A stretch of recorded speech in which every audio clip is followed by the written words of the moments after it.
Hello, welcome and welcome back. This is Jacob and today we will continue the narration's 4D memory mappings in IS3, aka Mizuki and Karula Arbor. And in today's video we will be going over the memory mapping for operator Skadi. Before we do so, for those of you who want to see and or haven't seen the other mappings yet, the playlist for them is in the description of the video at the very top, together with the playlist for the different endings of IS3. Also, a very quick reminder that the memory mappings are views into different timelines, meaning that the events in them are not canon to the regular game's stories, but they do take what we know and show us a what-if scenarios, or rather multiple what-if scenarios, all themed on humanity's struggle for survival against the advancement of the Seaborn. And for us, it's a point of view kind of thing from the single operator that is featured in them. However, today's video will be slightly different. Firstly, Skadi's memory mapping is not a single story like the ones before this one, but this is a collection of 3 separate stories, with one of them carrying an interesting suggestion. But more on that one once we are done. For now, let us begin with this memory mapping for Skadi. This is memory number 7, Inscription's mirror for Skadi, and it says here on the left, every cross-section of the irregular stone is a reflection of oneself from another world. And we begin with part 1, story number 1. Skadi floats to the surface. She is followed by several seaborn hatchlings. They are not her offspring, but someone must care for them when their progenitors are still reproducing in the depths. She has taken up the task as part of We Many. Skadi's original species once inhabited massive underwater steel constructs. The Aegir chose to become part of We Many after making contact with the Seaborn. The signs of evolution are upon them, even if their forms have not yet changed. Until now. Skadi finds a suitable skerry and climbs up, sitting where sea meets land. The hatchlings seem afraid to leave the water. Their immature anatomies find the dryness uncomfortable. After some trial and error, they choose to attach themselves to the rock wall, curiously scanning the world above the surface with their visual organs. Skadi takes out a lyre, tunes it, and begins playing. She sings. It is a song that knows neither trouble nor sorrow. It is full of love and kindness. The hatchlings stretch out and sing along with their developing vocal organs. Native Seaborns do not understand emotion, but some of them are able to recognize it and draw strength from it. The Seaborn will come to understand that which does not belong to them, when they learn to make a song on their own and understand the power within. And now they are learning the meaning of learning.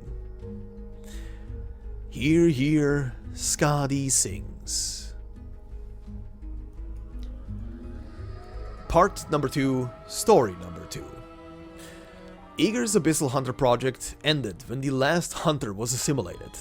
The consuls voted unanimously to eliminate the mutants and reassess the response against the Seaborn, but they did not know that the hunters retained their free will. Skadi swims towards the surface surrounded by her kin. They have lost their human forms and become Seaborn. The curse binding them together by blood has shown its true face. They can never go home. Aegir has sworn to destroy them. They will not become part of We Many. They will not bow to the Seaborn, not even in death. Thus they have chosen self-exile, to where the ocean has not yet reached, in search of a hope that has almost faded. In this journey towards despair, the Abyssal Hunters have been nearly hunted to extinction, both by the Seaborn and by Aegir. A dozen vestiges of humanity swim towards land in silence. They have lost their weapons and their faith. All they have left are their troubling husks and their suffering souls. Skadi wants to sing, but the song comes out of her vocal organs as an unfathomable growl. Her song exists only in her mind now. When death comes for her, there will be no one left to remember its beautiful melody. Part 3, Story 3. Skadi works alone on the lights installed on the seabed, far away from the cities. Thanks to the help of Aegir equipment, she's able to maintain the ones in this area by herself. As long as the reliable array remains undamaged, she can lie down in her mobile habitation unit, listening and singing along to her favorite song. This leisurely life will last as long as she wants, as long as she submits regular reports on her weekly resupply trips back to the city. Skadi does not think too much about anything else. She does not have to worry about money, about socializing, about her health. What is there to worry about? That was what she thought until she saw the monument. Clearly non-Aegir in nature, the monument showed her terrible things. She saw herself singing with creatures of the deep, like the likes of which she had never seen. She saw herself turn into a grotesque monster swimming towards the surface with others like her. She saw herself swim towards a monster the size of a city, alongside people she had never met, carrying a sword as tall as herself. Skadi has no doubt that she is the subject of these fragments, but the unfamiliar people, creatures, and acts fill her heart with fear. She should not be involved with these things. Skadi captures an image of the monument, then hurries back to her habitation unit to call her manager. The monument is still trying to tell her something. It continues to play images, even though she has gone far away. The Skadi carrying a greatsword, Skadi, Leviathan Slayer, hides amongst the reefs at Ulpianus' orders. She touches a broken monument. She will see. And that is where this one ends, or where these one end, rather. But yeah, this was, like I said, a collection of 3 separate stories, or rather 4 separate stories, if you consider one here at the end, or rather 1 paragraph here at the end, but all in order. Part 1 tells us the story of a reality, or rather a timeline, in which the Aegir pretty much shook hands with the Seaborn, became wee many themselves, mutated essentially, evolved, and became part of the collective essentially. Still retaining some of their apparently free will and thought processes from the looks of it. And everything seems to be peachy and friendly, right? There was no animosity between the two sides. They just became one huge collective, or rather just a bigger collective, and everything seems to be going super friendly. Even Skadi is just taking care of the offsprings of others, singing to them in a, as it says, in a song full of love and kindness. Essentially, there is no sliver of dread and despair here. It's just a normal coexistence. Part 2, however, is completely flipped on its head.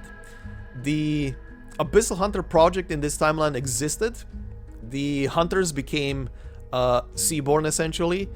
The leadership essentially of Aegir decided, well, they are a threat now. They need to be eliminated, and they're being now essentially hunted to extinction.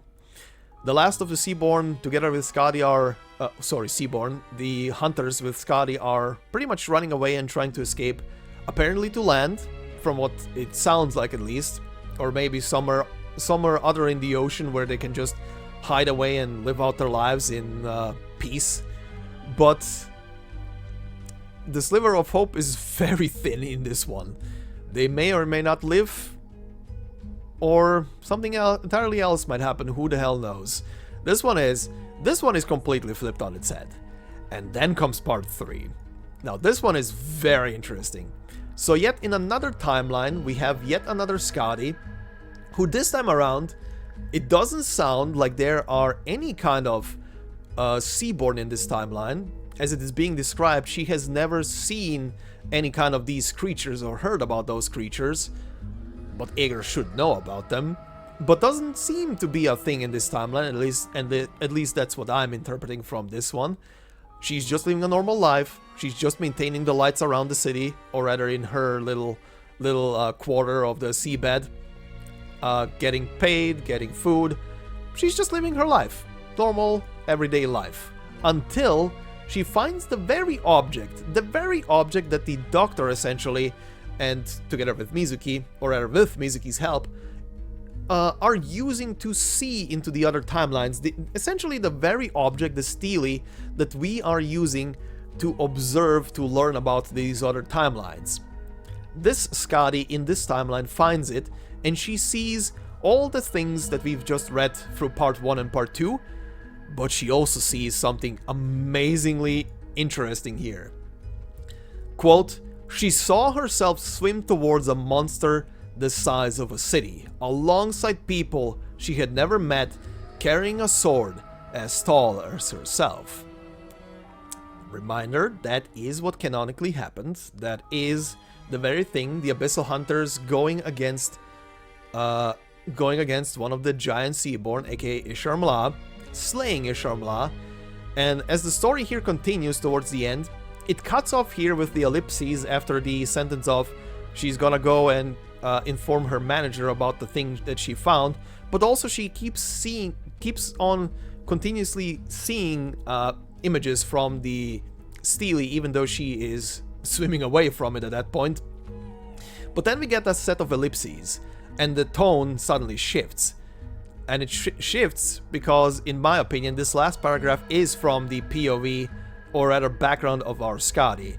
Once again, quote, "The Skadi carrying a greatsword, Skadi Leviathan Slayer, hides amongst the reefs at Ulpianus' orders.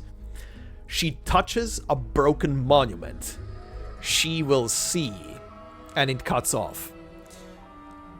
So, this may or may not be, obviously, this might just be me interpreting it this way, but I would love it. I will personally try and remember this very same sentence for whenever the Abyssal Hunter story continues in the future. If this comes back into play, if our Skadi, the Skadi that we know, that we hang around with and obviously as players use, but also is part of Rhode Island, if this Skadi indeed has actually had contact with this same monument and has actually seen the other timelines, that is actually kinda insane. This would insinuate that the Skadi that we know actually knows, or rather even before the Doctor and Mizuki went to Iberia, has already had contact with this thing and has experienced a view of other possibilities. Which is very interesting.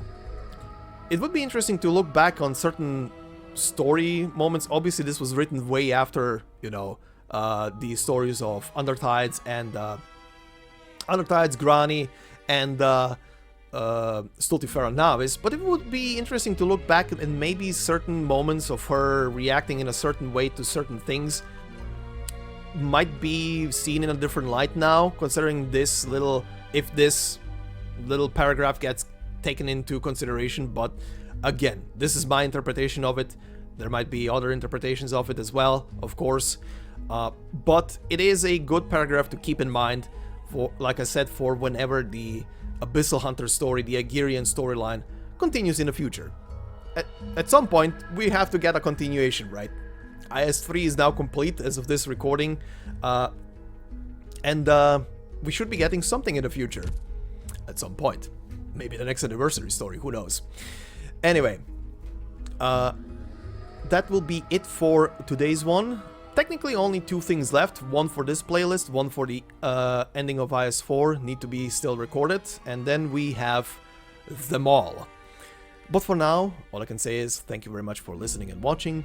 If you liked this video, please consider leaving a like on it. It would help me quite a lot in the algorithm battles. And if you're new to the channel, consider subscribing. Like I said, we still have a lot more to cover here.